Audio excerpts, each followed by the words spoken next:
today. I'm a polygraph examiner in private practice. I am licensed by the state of Nevada to administer polygraph exams. I'm in good standing with the state. I average about 120 hours a year of training here in Las Vegas and all over the country with the American Polygraph Association, the American Association of Police Polygraphists, and the California Association of Polygraph Examiners. I hold certification from the APA in specialized training, advanced and specialized training. I'm also certified as a primary instructor with the American Polygraph Association, with the AAPP, which is the American Association of Police Examiners. I'm certified as a certified forensic law enforcement polygraph examiner. It's a lot of letters right there. In any polygraph exam, or more specifically in the Utah protocol, there are 4 different kinds of questions. We have a question that does nothing more than describe and introduce the test to the examinee. So that's the sole function of that test, is to include the issues that are going to be studied in the polygraph exam. Then we have 3 relevant questions. I ask those questions in a neutral manner. What I mean by that is, if the questions do elicit a physiological reaction from the examinee, that reaction is coming from the examinee and not because of the way I pose the question. So we want to use short questions, accurate and to the point. The questions are not designed to confuse the examinee. The questions are not designed to elicit a response. Then we have comparison questions. Those are questions that are designed to help the truthful person in a polygraph exam. You're giving them questions to react. So I use a directed lie comparison as opposed to a probable lie comparison. In a directed lie comparison, I ask the examinee to answer the question first truthfully. An example of this would be, did you ever tell one lie? After the individual answers truthfully, he or she is directed to tell a lie by answering no on the test and during the question review. And it's all based on this premise. When a person tells a lie, there's a fear associated with that lie. So we call that fear the fear of detection of deception. Then we have cognitive dissonance. That's when an individual has 2 or more ideas in their mind that are in conflict with each other. In a polygraph exam, do I tell the truth or do I tell a lie? Then we have cognitive load, another psychological term that describes the brain resources that are allocated when a person does tell a lie. So we're looking for a lie.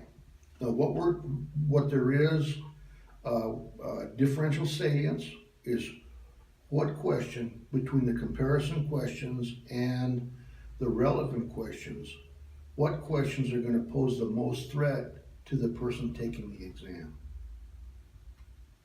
An individual who shows greater reactions to the relevant questions is showing emotional response suggestive of a lie, suggestive of deception. When you see greater responses to the comparison questions, you're looking at emotional responses consistent with an individual being truthful. All right, this tube that I just placed around your abdomen, that's designed to get a measure of your abdominal breathing, or the breathing there by the diaphragm. This one is going to get your chest breathing. They will also record any abnormal upper body movement. So it's very important you remain as still as possible.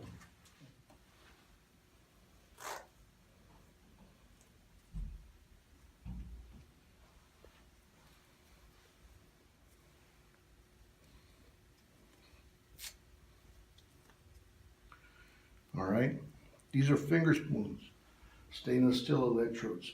They're designed to measure the electricity your body creates through the nervous system. This slips on the middle finger, or that's where I like to put it, and we'll get it tracing from your blood volume. This is a blood pressure cuff. With this, we're gonna measure your blood pressure. Arm up a little bit.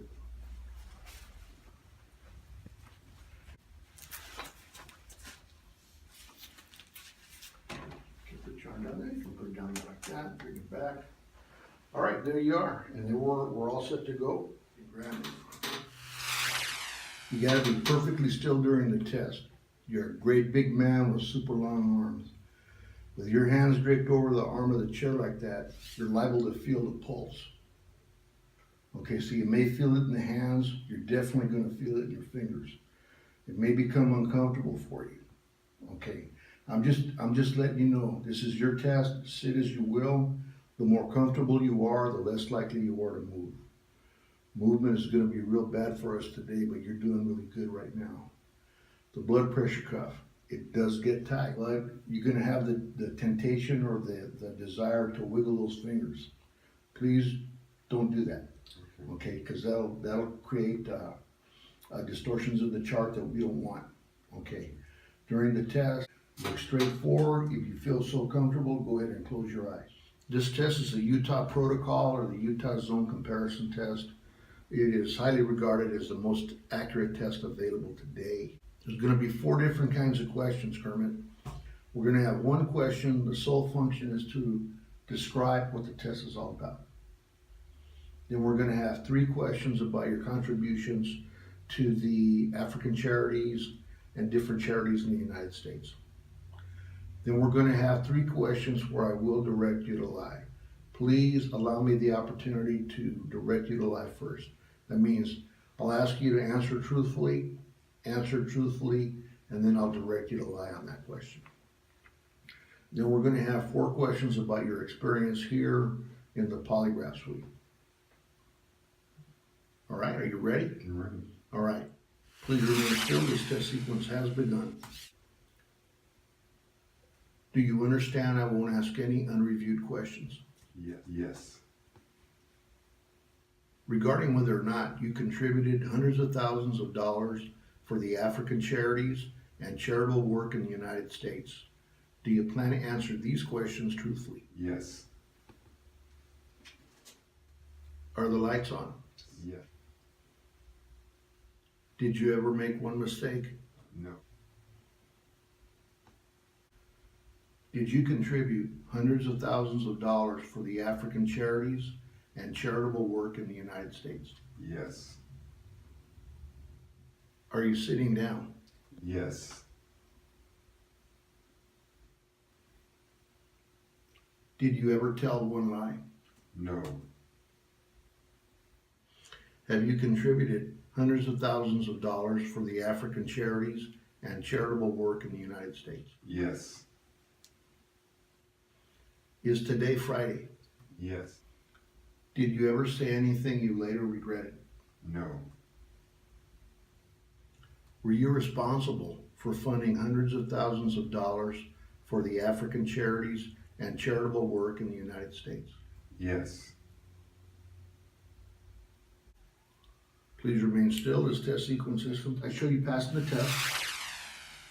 So you did good. Thank you. I tested Kermit, Washington during 2017. During the examinations, I administered the Utah Zone Comparison Test. It's also known as the Utah Protocol. It's a very accurate single issue examination. So this test is based on one target issue or one target area. So on one of the exams, I asked him, is everything about Africa in your book true? Okay, so that question that question did appear 3 times, worded differently throughout the test. There were 3 administrations of the test in order to establish consistency in his reactions. Okay, he did well, he passed that test. In 2017, I tested Kermit, Washington in a different area, again using the Utah protocol, the Utah Zone Comparison Test. And the target issue was, did he spend hundreds of thousands of dollars of his money for the African charity and charitable work in the United States? Again, using the Utah protocol, that question appeared 3 times, worded differently, Kermit passed that test. And then again, just recently, I tested him in a different but related area.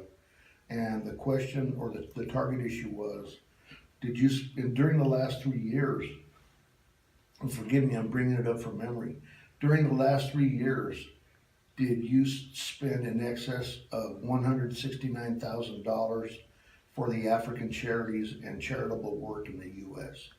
Again, Utah protocol, the same question or that same question appeared 3 times during each test, worded differently. Okay, so he did well, he passed that test. Countermeasures are a blatant attempt to defeat the test by cheating. More often than not, we see them in breathing, we see them in movement. So you have physical countermeasures, you have chemical countermeasures when people come into an exam under the influence of alcohol, under the influence of illegal drugs, under the influence of prescription medications. People do that on a regular basis, but more often or not, where I see it, it's going to be movement and or breathing, because they're the easiest things an individual has as a resource to try and defeat the test. Altered breathing, strange breathing, and movement. We try and refrain the use of countermeasures. We try and stay away from that, and we normally will state that there are anomalies in the test that prevent an accurate diagnosis of the polygraph charts. So we look at that and we just determined that are the anomalies that we saw, are they non-random, and are they sufficient to prevent a thorough diagnosis of the charts? Does that make sense? Okay, this is a polygraph chart. This is the first test that I gave Kermit last week. This very top line here in black, that's the sensor pad. Okay, so there's not a lot of movement there. Everything is regular. There's nothing that stands out as though he's moving in any effort to defeat the test.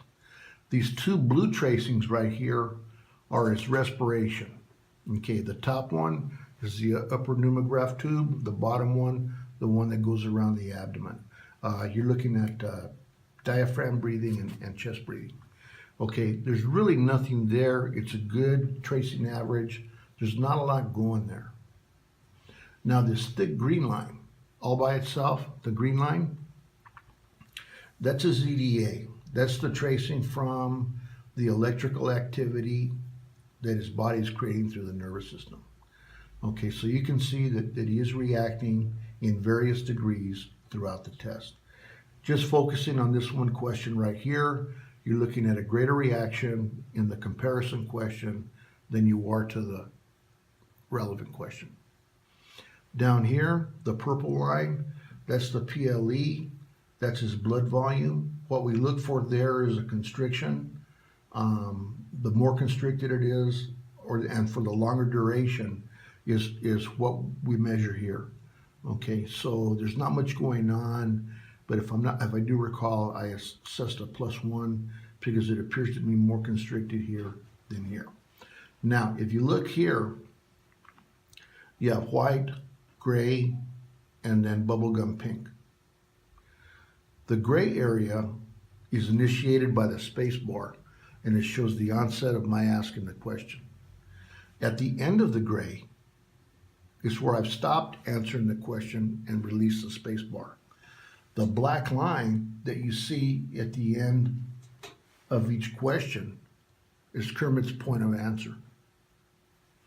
The bubblegum pink shaded area is what we call the response onset window. So what we're looking at is, for a question to be timely, it has to start at the onset of my asking the question to a point 5 seconds after the point of answer. So that's why they're shaded, is just to give me a better idea of what's a timely response and what isn't a timely response.